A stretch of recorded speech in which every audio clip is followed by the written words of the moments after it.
दोस्तों आज हम आपको एक ऐसी मछली के बारे में बताएंगे कि जब उसका पेट काटा गया तो उसमें से एक ऐसी चीज निकली जिसको देखकर सभी लोग अल्लाह का करिश्मा बताने लगे। इसी वजह से दोस्तों उस मछली के पेट में ऐसा क्या निकला, चलिए आपको इसके बारे में बताते हैं। और अभी तक आपने वीडियो को लाइक नहीं किया है तो वीडियो को लाइक करने के साथ ही चैनल को सब्सक्राइब करना मत भूलिएगा। यह वाकया समंदर पे पेश आया था। एक आदमी जो मछली पकड़ने का काम करता था, जो सुबह कश्ती पे सवार होता और कई महीनों तक कश्ती पर ही गुजार देता था। उसने अभी तक शादी नहीं की थी और खाने के तौर पर वो सिर्फ और सिर्फ मछली का इस्तेमाल करता था। उसे अपने मुस्तकबिल की कोई फिक्र नहीं थी और ना ही उसने कभी सोचा था कि उसे एक जीवन साथी की जरूरत है। इस मछुआरे का बस एक ही काम था, मछलियां पकड़ना, और उसे बाकी दुनिया से कोई सरोकार ना था। लेकिन जब भी वो वापस साहिल पर आता तो करीब के गांव में मछलियां बेचने जाता तो उसके कुछ दोस्त उससे कहते कि भाई अब शादी कर लो यार, और वो उनकी बातों को मजाक में डाल देता था। उसके बाद फिर से वो वापस आकर कश्ती में सवार हो जाता और समुद्री सफर पर फिर से निकल जाता। एक बार जब वो बाजार में मछलियां बेचकर जब वापस वो समंदर की तरफ आया तो उसने देखा कि एक जवान लड़की उसकी कश्ती के करीब बेहोश पड़ी है। देखने में यह लड़की बेहद हसीन थी और मछुआरे ने उससे पहले इतनी ज्यादा खूबसूरत लड़की कभी देखी नहीं थी। मछुआरे ने उस लड़की को उठाया और कश्ती पर ले गया। जब उस लड़की को होश आया तो मछुआरे ने उससे पूछा, ऐ लड़की कौन हो तुम और कहां से आई हो?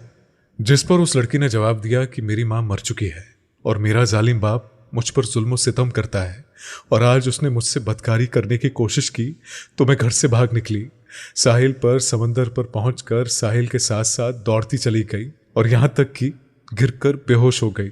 मेरा इस दुनिया में कोई नहीं है, ना ही कोई घर है और ना ही कोई ठिकाना है।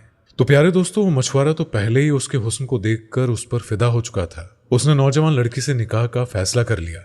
लड़की भी रजामंद हो गई और फिर मछुआरे ने उस समंदर की जिंदगी और उसकी सख्तियों से उसे आगाह करते हुए कहा कि मेरी कहानी भी बिल्कुल तुम्हारी तरह ही है। मेरे बाप के मरने के बाद मेरी माँ ने मुझे छोड़ दिया था और मैंने जिंदगी में सिर्फ गम ही देखे हैं। अगर तुम मुझसे निकाह करती हो तो तुम्हें कश्ती पर ही जिंदगी गुजारनी होगी। समंदर ही हमारा घर होगा और मछलियां ही हमारी खुराक होगी। मैं तुमसे बहुत प्यार करता हूं, लेकिन मेरी एक शर्त है कि मुझे औलाद बिल्कुल नहीं चाहिए। वो खूबसूरत लड़की पहले तो हैरान हुई और फिर उस मछुआरे की बात उसने मान ली और निकाह हो गया। अब वो दोनों मियाँ बीवी की हैसियत से साथ रहने लगे। अल्लाह की करनी कुछ ऐसी हुई कि वो खूबसूरत लड़की हामला हो गई और मछुआरे की शर्त के मुताबिक उसने कुछ भी ना बताया। ऐसे में जब कुछ वक्त गुजरा तो मछुआरे को भी मालूम हो गया और जिस पर वो अपनी बीवी से लड़ने झगड़ने लगा।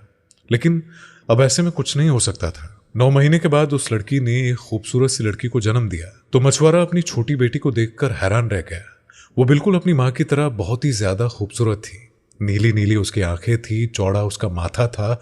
उसकी शक्ल मछुआरे के दिल पर एकदम से नक्श हो गई। लेकिन गुर्बत के डर से मछुआरा उसकी परवरिश करने पर आरी था और ऐसे में उसने एक रात मौका पाकर अपनी फूल सी बेटी को समुद्र में फेंक दिया कि वो मछलियों की खुराक बन जाए। अगली सुबह जब बीवी को इस बात का इल्म हुआ तो वो बहुत गुस्सा हुई। उसने मछुआरे से बात करना छोड़ दिया। वो हरदम गुमसुम रहने लगी और अल्लाह से इल्तिजा करती, या अल्लाह मेरी बच्ची की हिफाजत रख। तो ऐसे में प्यारे दोस्तों, दूसरी तरफ मछुआरे के जाल में मछलियां आनी बंद हो गई थी। वो सारा दिन जाल लगाकर बैठा रहता, लेकिन कोई भी मछली उसके जाल में बिल्कुल नहीं आती थी। मछुआरा इस अजीब सूरत हाल से परेशान हो गया क्योंकि वो समुद्र के चप्पे चप्पे से वाकिफ था और उसकी जिंदगी मछली मारने से ही गुजरी थी। मछलियों के बगैर 4 दिन का अरसा बीत गया। फाकों की वजह से मछुआरा और उसकी बीवी की हालत एकदम से खराब हो चुकी थी। मछुआरे ने तमाम हिम्मत जमा की और अल्लाह का नाम लेकर एक जाल समुद्र में फेंका। तो ऐसे में इस बार एक बहुत बड़ी मछली उसके जाल में फंस गई और वो ये देखकर खुश हो गया। लेकिन उसकी बीवी बिल्कुल गुमसुम बैठी हुई थी। उसे ना खाने का होश था और ना ही पीने का। बहरहाल मछुआरे ने मछली को कश्ती में खींचा कि जल्दी से उसको फाड़ कर देखा जाए ताकि उसका गोश्त बनाया जा सके। लेकिन प्यारे दोस्तों, जैसे ही मछली का पेट चाक किया गया तो अंदर से वही बच्ची निकली जिसे उस मछुआरे ने समुद्र में फेंक दिया था। बच्ची को देखते ही मछुआरे ने पहचान लिया और कुदरत का मौजूदा देखे कि वो बच्ची बिल्कुल जिंदा थी। और बच्ची को देखते ही वो सजदे में गिर गया और रोने लगा और कहने लगा कि मैं समझ गया, तू ही सबका मालिक है, तू ही सबको पालता है, तू ही सबको रिज़्क़ देता है। मेरी बच्ची का भी रिज़्क़ तूने ही लिखकर भेजा है। मैं अब इसकी परवरिश करूंगा। और उसके बाद वो अल्लाह का शुक्र अदा करता है और खुशी खुशी उस बच्ची की परवरिश करने लगा। दोस्तों, बनी इस्राइल को अल्लाह तबारक व तआला ने हफ्ते यानी कि सैटरडे के दिन मछली खाने से मना फरमाया था। और ये कौम की आजमाइश थी। लेकिन जब वो इस आजमाइश में नाकाम हो गए और अल्लाह तबारक व ताला के हुक्म को पश्ते पुश डाल दिया, तो अल्लाह तबारक व ताला ने उसको बंदर और खंजीर बना दिया। और ये आजमाइश, ये हुक्म उस कौम पर खास थी।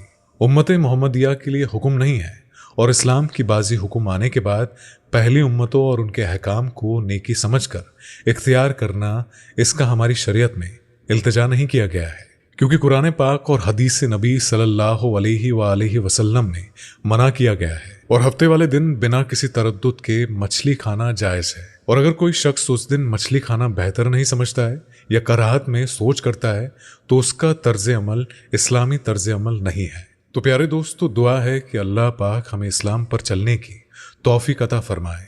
आमीन सुम्मा आमीन।